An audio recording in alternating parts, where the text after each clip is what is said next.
అధ్యక్ష, రేపు ఎట్లాగో డిమాండ్స్ మీద పద్ధతుల మీద చర్చ ఉంది సార్. ఎందుకంటే ఇన్ఫర్మేషన్ టెక్నాలజీ కానీ పరిశ్రమలు కానీ అప్పుడు మా సోదరులు బట్టి గారు వివరంగా ఎట్లాగో మాట్లాడతారు సార్. ఎందుకంటే చాలా బాగా మాట్లాడతారు, వారు చాలా బాగా మాట్లాడతారు సార్. రేపు ఎట్లాగో మాట్లాడినండి సార్, తప్పకుండా అప్పుడు సవివరంగా చెప్తాం. తమరే చెప్పారు ప్రశ్నోత్తరాల సమయం కాబట్టి ప్రశ్న ఉత్తరం రెండు ఉండాలి సార్.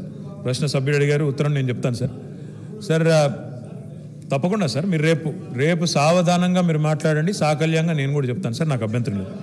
అధ్యక్ష, ఇప్పుడు దావోస్ గురించి, వరల్డ్ ఎకనామిక్ ఫోరం గురించి అడిగారు అధ్యక్ష. మరి నిజానికి ఒక రకంగా ఇది మన ప్రభుత్వానికి, మన గౌరవ ముఖ్యమంత్రి గారు మరి వారు తీసుకుంటున్న ప్రగతిశీల నిర్ణయాలకు ఇదొక సంకేతంగా చెప్పవచ్చు అధ్యక్ష.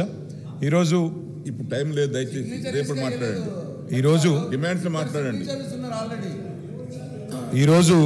ఈరోజు భారతదేశంలో 28 రాష్ట్రాలు ఉంటే ఆ 28 రాష్ట్రాలకు గాను మరి తెలంగాణ తన ప్రత్యేకతను చాటుకుంటూ ఈరోజు ప్రపంచ ఆర్థిక వేదికలో, ప్రపంచ ఆర్థిక ఫోరంలో, వరల్డ్ ఎకనామిక్ ఫోరంలో చాలా చక్కగా తన పర్ఫార్మెన్స్ను కనబరుస్తూ ఒక ప్రత్యేకమైన గుర్తింపు కూడా తెచ్చుకున్న మాట వాస్తవం అధ్యక్ష. కేవలం ఈ క్రెడిట్ అంతా కూడా గౌరవ పెద్దలు మన రాష్ట్ర ముఖ్యమంత్రి కేసీఆర్ గారికి దక్కుతుందన్న మాట కూడా ఈ సందర్భంగా నేను హృదయపూర్వకంగా సభ్యులకి, అదేవిధంగా తమ ద్వారా ప్రజలకు కూడా తెలియజేసుకుంటా ఉన్నా అధ్యక్ష.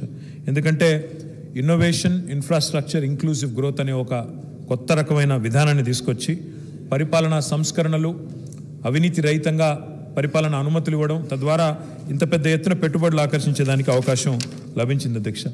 మొన్న ఈ జనవరి మాసంలో ఒక 21,400 కోట్ల అంగీకారాలు చేసుకున్నాం అధ్యక్ష. దాంతోపాటు ఇప్పటి వరకు మొత్తం 5 సార్లు కనుక చూసినట్టయితే మరొక 30,000 కోట్లు మొత్తం చూసినట్టయితే అధ్యక్ష, దాదాపు రాష్ట్రం ఏర్పడ్డ నాటి నుంచి నేటి వరకు $47 బిలియన్, అంటే $47 బిలియన్ ఆఫ్ ఇన్వెస్ట్మెంట్ని మనం ప్రైవేట్ పెట్టుబడుల ద్వారా, టీఎస్ ఐపాస్ ద్వారా ఆకర్షించగలిగాము. రేపు సావధానంగా మరి మన పద్దుల సందర్భంగా అన్ని కూడా వివరంగా చెప్తాను అధ్యక్ష. మళ్ళీ ఒకసారి గౌరవ సభ్యులకి తమరికి ధన్యవాదాలు అధ్యక్ష.